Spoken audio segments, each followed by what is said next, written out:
নমস্কাৰ পুনৰ এটা নতুন ভিডিঅ'লৈ আপোনালোক সকলোকে স্বাগতম জনাইছোঁ। আজিৰ ভিডিঅ'ত আপোনালোকক বেংক অফ বৰোদাৰ নতুন ৰিক্ৰুটমেণ্ট নটিফিকেশ্যনৰ বিষয়ে জনাম।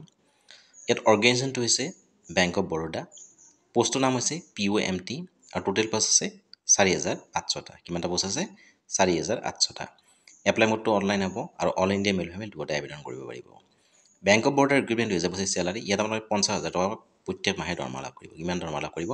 50,000 টকাকৈ প্ৰত্যেক মাহে আপোনালোকে দৰমহা লাভ কৰিব। এজ লিমিট মিনিমাম এজ 20 বছৰ আৰু মেক্সিমাম এজ 30 বছৰ। মিনিমাম এজ হৈছে 20 বছৰ আৰু মেক্সিমাম 30 বছৰলৈ আপোনালোকে ইয়াত আবেদন কৰিব পাৰিব। Age relaxation is applicable as per rule. Application fees for general OBC কেণ্ডিডেটে 850 টকা দিব লাগিব। ফৰ SC ST কেণ্ডিডেটসকলে 175 টকা দিব লাগিব। পে'মেণ্ট মোডটো অনলাইন হ'ব। জেনেৰেল OBC কেণ্ডিডেটসকলে 850 টকা ফিজ দিব লাগিব আৰু SC ST কেণ্ডিডেটসকলে 175 টকা এপ্লিকেশ্যন ফিজ দিব লাগিব আৰু পে'মেণ্ট মোডটো অনলাইন হ'ব। এডুকেশ্যন কোৱালিফিকেশ্যন আপুনি যদি গ্ৰেজুৱেশ্যন কমপ্লিট কৰিছে তেনেহ'লে আপোনালোকে ইয়াত আবেদন কৰিব পাৰিব। চিলেকশ্যন প্ৰচেছ ৰিটেন এক্সাম হ'ব, প্ৰিলি আৰু মেইনছ, ইণ্টাৰভিউ, ডকুমেণ্ট ভেৰিফিকেশ্যন। এই তিনিটাই প্ৰচেছ আছে। লিখিত পৰীক্ষাত আপোনালোকৰ অৱতীৰ্ণ হ'ব লাগিব, প্ৰিলি আৰু মেইনছ দিব লাগিব। ইয়াৰ পিছত ইণ্টাৰভিউ হ'ব, ইয়াৰ পিছত ডকুমেণ্ট ভেৰিফিকেশ্যন, লাষ্ট আপোনালোকৰ ফাইনেল জইনিং হৈ যাব। ইম্পৰ্টেণ্ট ডকুমেণ্ট ফৰ কেণ্ডিডেট ইয়াত অনলাইন আবেদন কৰিবলৈ হ'লে আপোনালোকৰ আধাৰ কাৰ্ড থাকিব লাগিব, 10 ক্লাছ চাৰ্টিফিকেট লাগিব, মাৰ্কশ্বিট, ৰেজিষ্টাৰ মোবাইল নম্বৰ থাকিব লাগিব, email ID, passport size photo, signature, caste certificate, age proof. এইখিনি ডকুমেণ্ট থাকিলে আপোনালোকে ইয়াত অনলাইন আবেদন কৰিব পাৰিব। কি ডকুমেণ্ট থাকিব লাগিব? আধাৰ কাৰ্ড থাকিব লাগিব, 10 ক্লাছ চাৰ্টিফিকেট থাকিব লাগিব, register mobile number, email ID, passport size photo, signature, caste certificate, age proof. এইখিনি থাকিলে আপোনালোকে ইয়াত আবেদন কৰিব পাৰিব।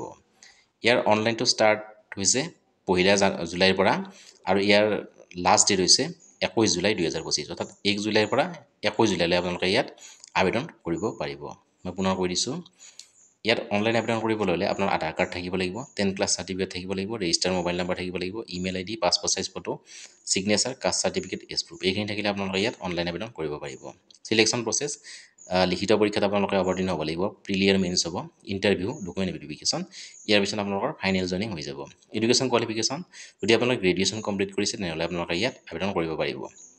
এপ্লিকেশ্যন ফিজ জেনেৰেল OBC কেণ্ডিডেটসকলে 850 টকা দিব লাগিব, SC আৰু ST কেণ্ডিডেটসকলে 175 টকা এপ্লিকেশ্যন ফিজ দিব লাগিব। জেনেৰেল OBC কেণ্ডিডেটসকলে 850 টকা ফিজ দিব লাগিব, SC আৰু ST কেণ্ডিডেটসকলে 175 টকা এপ্লিকেশ্যন ফিজ দিব লাগিব। পে'মেণ্ট মোডটো অনলাইন হ'ব। এজ লিমিট মিনিমাম এজ 20 বছৰ আৰু মেক্সিমাম 30 বছৰলৈ আপোনালোকে ইয়াত আবেদন কৰিব পাৰিব। মিনিমাম এজ হৈছে 20 বছৰ আৰু মেক্সিমাম 30 বছৰলৈ আপোনালোকে ইয়াত আবেদন কৰিব পাৰিব। Age relaxation applicable as per rule. Bank of Baroda recruitment 2025 salary ইয়াত আপোনালোক 50,000 টকাকৈ প্ৰত্যেক মাহে দৰমহা লাভ কৰিব। কিমান দৰমহা লাভ কৰিব?